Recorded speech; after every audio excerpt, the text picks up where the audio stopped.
सो अगर बात करें स्टडीज़ की, तो स्टडीज़ में काफ़ी सारे ऑप्शंस रहते हैं हमारे पास कि साइंटिफिक ऑप्शंस रहते हैं, मेडिसिन के ऑप्शन रहते हैं, फार्मेसी के ऑप्शंस रहते हैं। हमारी फील्ड हम हमारे अकॉर्डिंग चूज़ कर सकते हैं। और if we can talk about pharmacy, तो फार्मेसी एक ऐसी फील्ड है जहाँ बहुत सारे रिसर्चर हैं जो कि रिसर्च कर रहे हैं अलग अलग फील्ड्स के ऊपर, अलग अलग मेडिसिन के ऊपर, अलग अलग ड्रग्स के ऊपर, कि किस तरह से अलग अलग मेडिसिन क्रिएट की जाए जो लोगों तक पहुँचे, लोगों को अवेयर करे, लोगों की जो जितनी बीमारियाँ हैं वो दूर हो जाए।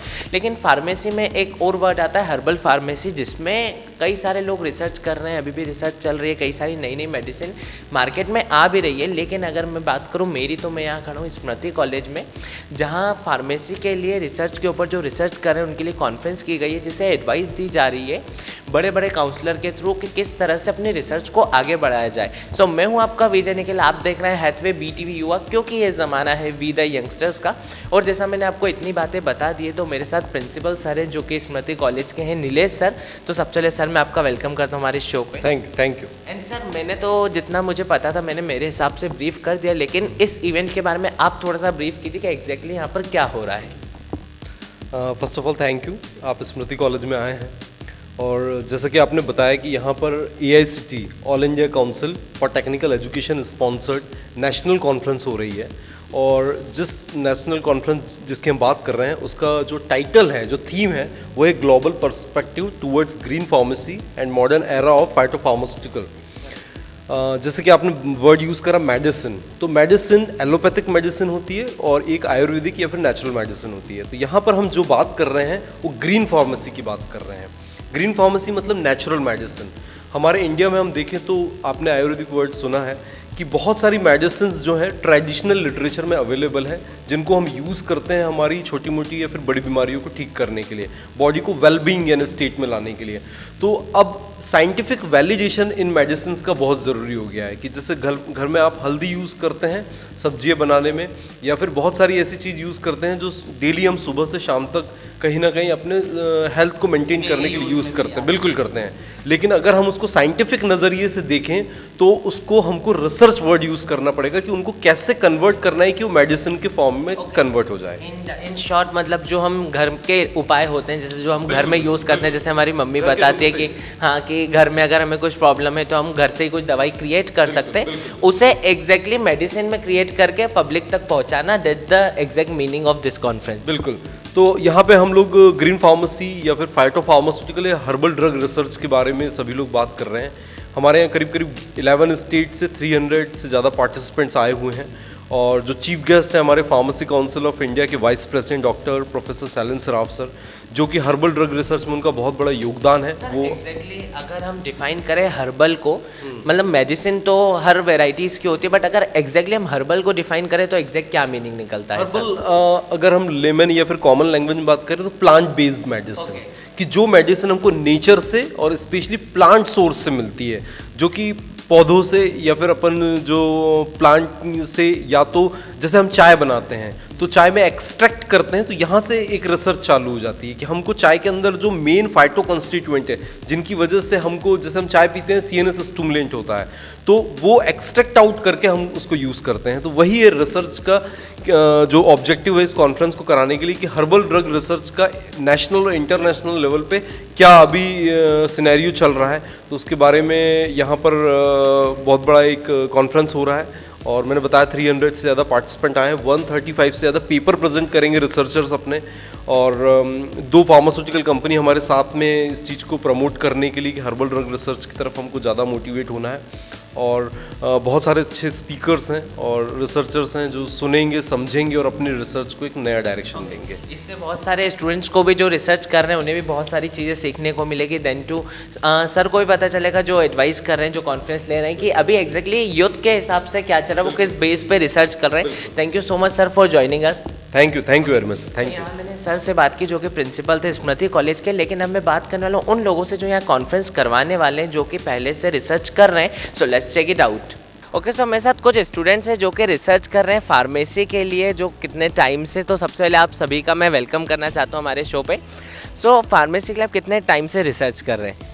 फार्मेसी के लिए हम क्वाइट मतलब हमारा जो 12th पास आउट हुआ है तभी से हम रिसर्च कर रहे हैं। दैट इज़ हम वो कैसी फील्ड है, उसमें क्या क्या हम रिसर्च कर सकते हैं, फार्मेसी के बाद में हमें क्या कितना स्कोप है, उसके आगे हम क्या कर सकते हैं, किन किन टॉपिक्स में हम रिसर्च कर सकते हैं, हमारी हर्बल मेडिसिन के बारे में, कॉस्मेटिक्स के बारे में, वेरियस बहुत सारी फील्ड्स है, इसमें हम आगे अलग अलग रिसर्च कर सकते हैं। एक माइंड थॉट कहाँ से आता है कि हमें किस बेस पे नई रिसर्च करनी है, नई रिसर्च किस तरह से स्टार्ट करनी है? अगर हम कुछ भी हम बेसिक टॉपिक हम उठाएंगे तो बेसिक टॉपिक उठाने से हमें फ़र्स्ट ऑफ ऑल कुछ भी हमने जो मार्केट में अवेलेबल चीज़ें रहती है उसी को हम उठाएंगे तो उसी के बेसिस पे हम निकाल सकते हैं कि ना उसमें पर्टिकुलर लाइक फॉर एग्जांपल हमने सीड ले लिया, वो किस चीज़ के लिए ज़्यादा फेमस है, हम उसके अकॉर्डिंग हम उसको रिसर्च कर सकते हैं, हम इसमें और कहाँ कहाँ यूज़ कर सकते हैं इसको। Hi, what's your name? Prachi Khatri. Okay Prachi, inspiration कहाँ से आती है? मतलब हो सकता है ना कभी कभी हम बोर भी हो जाते हैं रिसर्च करते करते कि हमें कुछ नई चीज़ ट्राई करनी, तो एक इंस्पिरेशन कहाँ से आती है? इंस्पिरेशन एक तो है हमारी फैकल्टी बहुत सपोर्टिव है, तो हमें उनसे भी थोड़ा इंस्पिरेशन मिलता है क्योंकि वो लोग रिसर्च में बहुत आगे रहते हैं।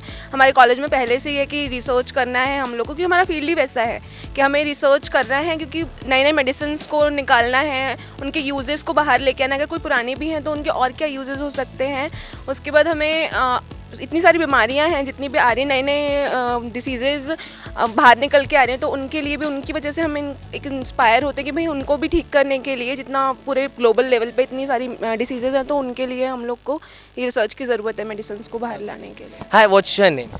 Janvi Yadav. Okay, Janvi, herbal medicine से क्यों? वो मतलब बेनिफिट होती है सभी के लिए, थोड़ा सा स्लो भी रहती है यूज़ करने में, बट हर्बल मेडिसिन एग्जैक्टली क्या मीन रहता है उसका? सर, हर्बल मेडिसिन जो होती है उनके साइड इफेक्ट्स बहुत कम होते हैं एज़ कम्पेयर टू, अगर हम कंपेयर करें उसको एलोपैथी मेडिसिन के साथ, तो हम कोई भी मेडिसिन लेते हैं उसके साइड इफेक्ट्स बहुत होते हैं, केमिकल्स बहुत ज़्यादा रहते हैं उनमें। पर हर्बल क्या, हम एंशियंट टाइम से पुराने मतलब जो चाइनीज़ उनकी उसमें लिखा है फार्माकोपिया वगैरह में, उसमें सब दिया हुआ है कि हर्बल मेडिसिन का जो यूज़ है वो भले ही धीरे देता है पर उनका यूज़ जो रहता है बहुत अच्छा होता है, उसके साइड इफेक्ट्स नहीं है, कुछ दूसरी प्रॉब्लम्स नहीं आती है।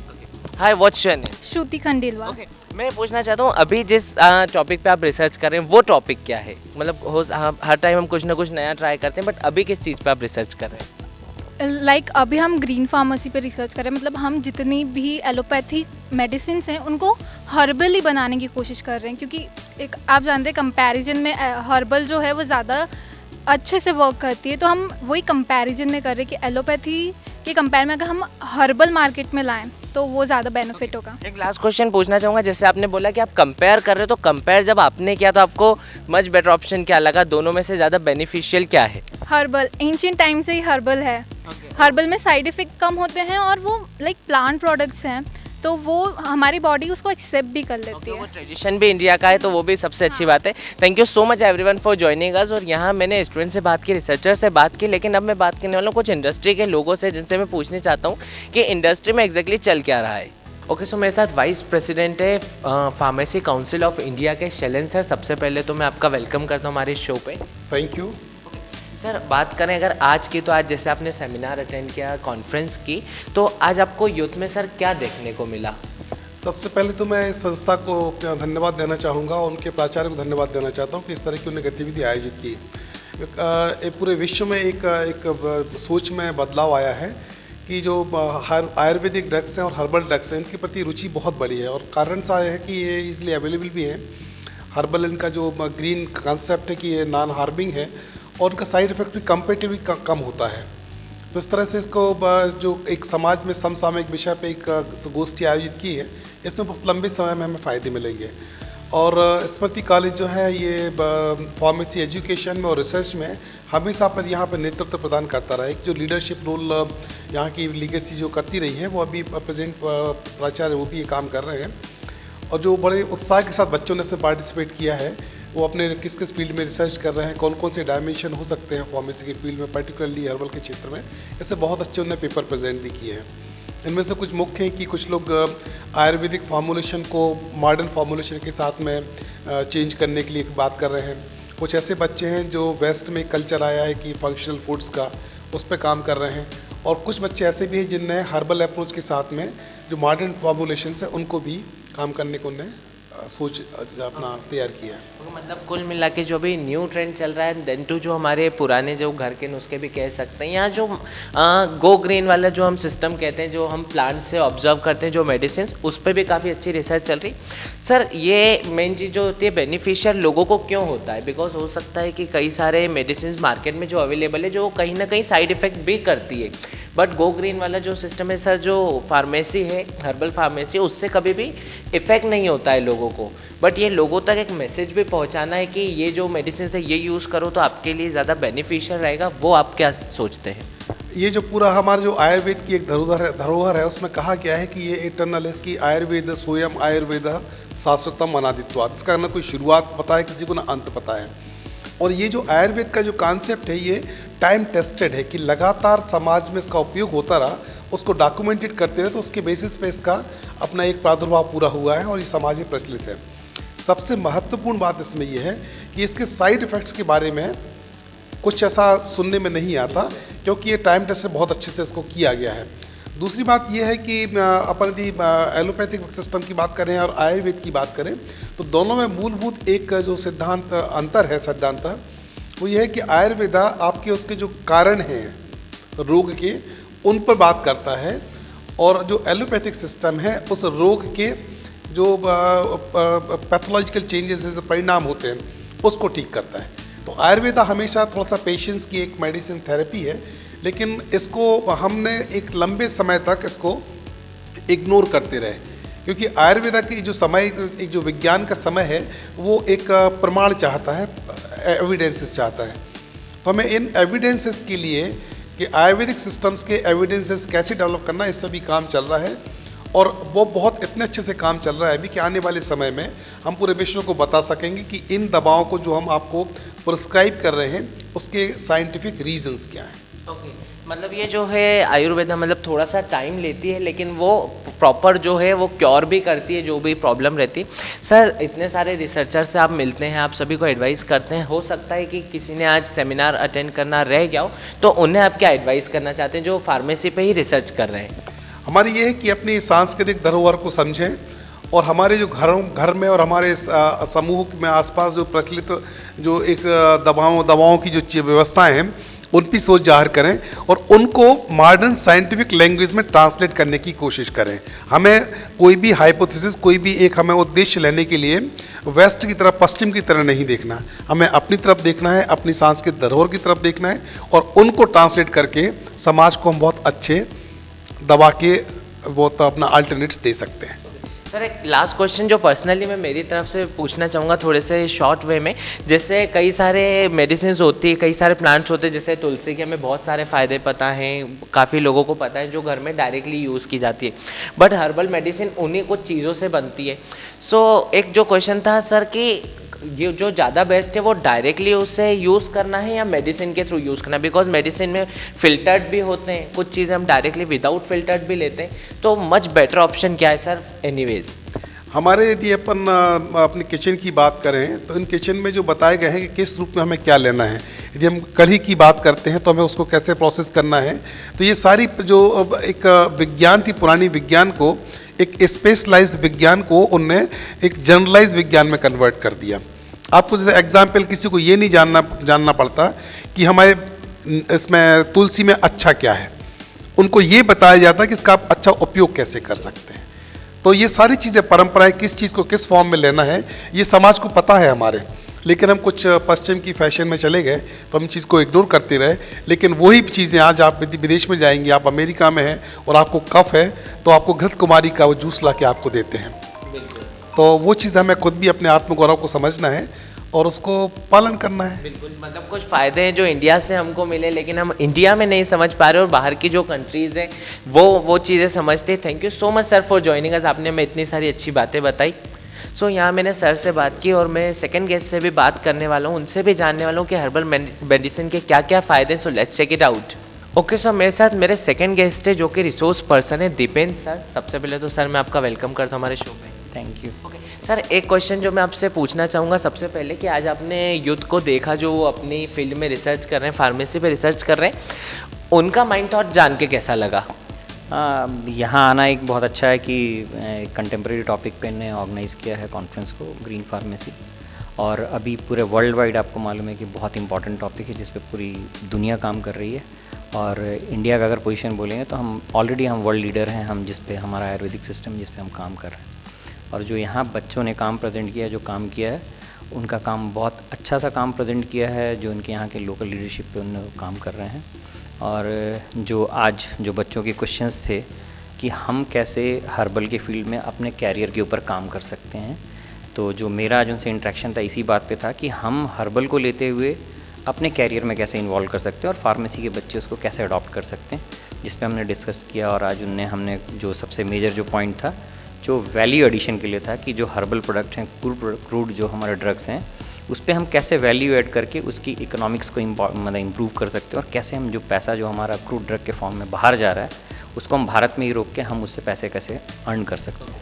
सर, हर्बल फार्मेसी पब्लिक के लिए क्यों इम्पोर्टेंट है? बिकॉज रिसर्चर तो रिसर्च करते हैं, मेडिसिन लॉन्च करते हैं, पब्लिक उसे यूज़ करती है, बट पब्लिक के लिए वो कितनी इम्पोर्टेंट है और कितनी बेनिफिट है? देखिए, सबसे इम्पॉर्टेंट एक तो मैं आपको मानसिकता की बताऊँ कि जैसे आप हर्बल बोलते हैं तो जो जनता के दिमाग में बात आती है कि सबसे पहले कि सेफ़, इसका साइड इफ़ेक्ट नहीं है, लेकिन ऐसा नहीं है। जो बहुत सारे ड्रग्स हैं जो प्लांट से आते हैं, उनके अपने साइड इफ़ेक्ट्स होते हैं, और हमको उसको भी बहुत, जैसे हम बाकी सिस्टम ऑफ मेडिसिन को यूज़ करते हैं वैसे इनको हमको ध्यान से यूज़ करना चाहिए।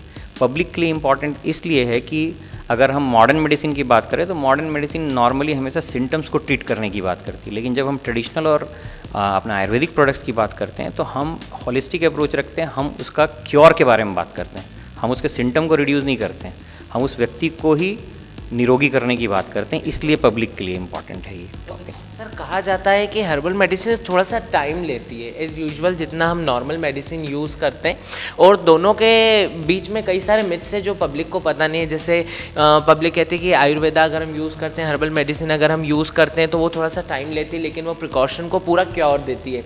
देन टू कहते हैं कि साइड इफ़ेक्ट्स होते हैं नॉर्मल मेडिसिन से, लेकिन हमें वो लेना चाहिए। कई सारे मिथ्स है जो सर कभी क्लियर नहीं हो पाते। सो वो मैं पूछना चाहूँगा कि दोनों के बीच में एक प्रॉपर डिफरेंस अगर हम करें तो वो कैसे डिफाइन कर सकते हैं? देखिए, डिफरेंस दोनों सिस्टम ऑफ जो मेडिसिन है उनका जो प्रिंसिपल है ट्रीटमेंट का, दोनों अलग अलग है। अगर हम आयुर्वेदिक और ट्रेडिशनल सिस्टम ऑफ मेडिसिन की बात करें तो ये एक तरह से लाइफस्टाइल है। आप अगर सोचेंगे कि हम उसको ट्रीटमेंट जैसा यूज़ करें तो आप गलत हैं। लाइफस्टाइल का मतलब ये है कि आपको डे टू डे लाइफ में उन जितने हम मेडिसिनल प्लांट और जैसे सब्सटेंसेज हैं उसको हम यूज़ करते रहेंगे, तो जब आप अगर स्वस्थ रहेंगे तो आपको किसी चीज़ की ज़रूरत नहीं पड़ेगी। और हम अगर सिंथेटिक प्रोडक्ट्स की बात करते हैं तो जब आप बीमार हैं और आपको तुरंत सिम्टम से रिलीफ चाहिए तो आपको उसके पास जाना पड़ेगा, वो ज़रूरी है। अगर हम, क्योंकि जो हमारा सिस्टम ऑफ जो आयुर्वेदिक सिस्टम है वो बहुत सारे क्रोनिक डिजीज़ के लिए हमको सॉल्यूशंस देते हैं और उसका टाइम भी बहुत लंबा है, लेकिन वो सॉल्यूशंस हमारे सिंथेटिक प्रोडक्ट्स के पास में है ही नहीं है। हम सिम्टम को ट्रीट करते हैं। अगर आप इफ़ेक्टिवली बात करेंगे तो केवल जो एंटी इन्फेक्टिव ड्रग्स हैं जिससे हमको इन्फेक्शंस होता है उसको हम सिंथेटिक प्रोडक्ट से अभी तक शॉर्ट आउट करने में सक्षम हैं। बाकी बहुत सारे डिजीज़ के लिए अभी हम अपने आप को अक्षम मानते हैं। मतलब कहने का एक शॉर्ट मीनिंग अगर बोला जाए मॉरल ऑफ द स्टोरी कि हर दोनों अपनी अपनी जगह बिल्कुल सही है, लेकिन अकॉर्डिंग टू सिचुएशन ये आपके ऊपर है कि आपको क्या यूज़ करना है। सर, आज आप बहुत सारे लोगों से मिले, रिसर्चर से मिले, एक एडवाइस जो रिसर्च कर रहे हो उन्हें आप देना चाहते हो? मेरा बहुत सिंपल एडवाइस है उनको कि वो इस एरिया में काम करें जिसको वो एंजॉय करते हैं, उसको कैरियर एज ए कैरियर लें जहाँ उनको बहुत अच्छा लगता है जिस एरिया में काम करना, यही मेरा एडवाइस है। तब वो शायद अपने कैरियर को भी एंजॉय करेंगे और अपने काम को भी एंजॉय करेंगे। Thank you so much sir for joining us. आपने इतनी सारी अच्छी अच्छी बातें हमें बताई। सो यहाँ मैंने सेकंड गेस्ट से बात की, लेकिन अब बारी है स्टूडेंट्स से पूछने वालों कि किस तरह से रिसर्च कर रहे हैं, जो यूथ का माइंड थॉट है वो इसमें क्या है, फार्मेसी पे वो किस तरह से रिसर्च कर रहे हैं। So let's check it out. Okay, so जैसे मैंने अभी सर से बात की, गेस्ट से, जिन्होंने पूरी यहाँ कॉन्फ्रेंस करवाई थी, पूरी अटेंड की थी, देन लोगों को सिखाया था, स्टूडेंट्स को। मैंने स्टूडेंट से बात की जिन्होंने मुझे बताया कि वो किस चीज़ पे रिसर्च कर रहे हैं, किस तरह से रिसर्च करते हैं, माइंड थॉट उनका क्या रहता है। लेकिन मैंने बात की एकेडमिक के, तो जो वो रिसर्च होती है मैंने उनके बारे में बात की। लेकिन अब अगर मैं बात करूँ इंडस्ट्री की कि इंडस्ट्री में एग्जैक्टली क्या चल रहा है, पब्लिक की एग्जैक्टली डिमांड क्या होती है, तो मेरे साथ सर हैं। Hi sir, what's your good name? Manish Sharma from Vasu Research Center. Okay. Hi sir, what's your good name? Dr. Vishal Patel from Vasu Research Center. Okay. Sir मैं ये पूछना चाहता हूँ, जिससे आप इंडस्ट्री में रहते हैं, पब्लिक आपसे इंटरेक्ट करती है, सबसे पहले तो मैं डिफ़ाइन करता हूँ जैसे हर्बल मेडिसिन होती है एंड जो नॉर्मल मेडिसिन होती है जो कि कंप्लीट होती है। हर्बल मेडिसिन के लिए पब्लिक में अभी क्या डिमांड है एग्जैक्टली, क्योंकि बहुत सारे मिथ्स हैं अभी भी कई लोगों में कि हर्बल मेडिसिन अच्छी होती है, नहीं होती है, काफ़ी लेट इसका जो होता है प्रोसेस होता है, लेकिन बहुत स्लोली होता है। बट एग्जैक्टली पब्लिक की अभी डिमांड और पब्लिक का एग्जैक्टली मीनिंग क्या है हर्बल को लेकर? पब्लिक का भी क्या एक्चुअली हर्बल इन मेडिसिन को आज भी ज़्यादातर पब्लिक ऐसे समझती है जैसे दादी माँ का वैदा था। हम जो आयुर्वेद तो समझते उसी हिसाब से समझ रही है, क्योंकि ऑलमोस्ट 4000 ईयर से ये प्रोसेस चलता आ रहा है। पर अभी आप रिसेंट ट्रेंड देखो तो ऑल ओवर वर्ल्ड में अभी धीरे धीरे नेचुरल प्रोडक्ट और हर्बल मेडिसिन की डिमांड बहुत बढ़ती जा रही है। जैसे अपना आयुर्वेद है वैसे ऑल ओवर वर्ल्ड की अपनी सिस्टम्स है। तो वो पुरानी मेथड थी जिसको लोग एकदम होम रेमेडीज की तरह यूज़ करते थे, पर अब वैसा नहीं रहा। अब वो उसमें कॉन्ट्राडिकेशंस है, किसी ने किसी को क्या बताया, कौन क्या समझा, तो वो थेरापेटिक एक्शन हमको जिस तरह से चाहिए वैसा मिल नहीं रहा है। तो अभी की जो रिसेंट डिमांड है वो है कि research based herbal medicine develop हो। वैसा नहीं कि कुछ भी ले लिया और कुछ भी बना लिया, उसका एक्सटेंसिव रिसर्च होना चाहिए। रिसर्च बेस्ड उसका क्लिनिकल एविडेंस मिलना चाहिए कि हाँ इस मेडिसिन में ये इफेक्टिव है, और उस हिसाब से उसका अगर अब मार्केट में लॉन्च करके प्रोडक्ट अगर जाती है तो उसकी डिमांड बहुत ज़्यादा है। जो हम डायरेक्टली यूज़ करते हैं हो सकता है उसमें थोड़ी बहुत डिफेक्टिव आइटम भी आए, बट वो आप विथ फिल्टर होके फार्मेसी के थ्रू लोगों तक प्रोवाइड करवा सकते हैं। सर मैं ये पूछूंगा कि दोनों के बीच में, जैसे मैंने सर से भी कहा कि एक डिफरेंस होता है, अभी पब्लिक को वो कितना क्लियर है, वो हर्बल की तरह ज़्यादा अट्रैक्टेड है या नॉर्मल की तरफ? एक्चुअली अगर आप देखेंगे तो इमीडिएटली इफेक्ट के लिए आज भी पब्लिक एलोपैथिक मेडिसिन यूज़ करती है, बट अगर आप लाइफ स्टाइल में हर्बल मेडिसिन को आप यूज़ करेंगे तो ये जो बोला जाता है प्रिवेंशन बेटर देन क्योर, तो अल्टीमेटली आपको वो स्टेज आएगी नहीं कि you should go on the allopathic medicine. तो इस तरीके से अब वर्ल्ड वाइड आप देखेंगे सबसे ज़्यादा जो आयुर्वेदिक सिस्टम ऑफ मेडिसिन है कहाँ से आया, it basically originate from the India only. अब मॉडर्न साइंटिफिक प्रोसेस के थ्रू ऐसी हर्बल मेडिसिन को वर्ल्ड वाइड एक्सेप्टेंस मिले, लाइक हमारी company Vasu health care quality based 200+ products है and we are exporting in 40+ countries. तो ये सारे प्रोडक्ट एक थ्रू मॉडर्न साइंटिफिक प्रोसेस के थ्रू ही डेवलप किए जा रहे हैं, which are completely free from any side effects. वही सर जैसा आपने बताया कि इंडिया के बाहर जो है इन्हें बहुत ज़्यादा इंपॉर्टेंस मिलता है, और हम इंडिया के बाहर जाते हैं तो इन्हें बहुत सारी चीज़ें मिल पाती है, लेकिन हम अपने आप को नहीं समझ पाते। Thank you so much sir for joining us, both of you, thank you so much for joining us. Sir आपसे मुझे बहुत सारा नॉलेज जानने को मिला, मुझे पूरे शूट से मुझे बहुत सारी चीज़ें सीखने को मिली। फार्मेसी कितनी इंपॉर्टेंट है, हर्बल फार्मेसी कितनी इंपॉर्टेंट है, नॉर्मल मेडिसिन कितनी इंपॉर्टेंट है, क्या रिसर्च चल रही है। आई होप आपने भी बहुत सारी बातें जानी, लेकिन आपको ये मुझे कैसे बताना है, मुझे फीडबैक देके बताना है। feedback@gmail.com पे। Till then, this is your Vijay Nikhil signing off with the camera person Mahesh Singer ji. But you guys keep watching Hathway BTV युवा, क्योंकि ये ज़माना है वी द यंगस्टर्स का।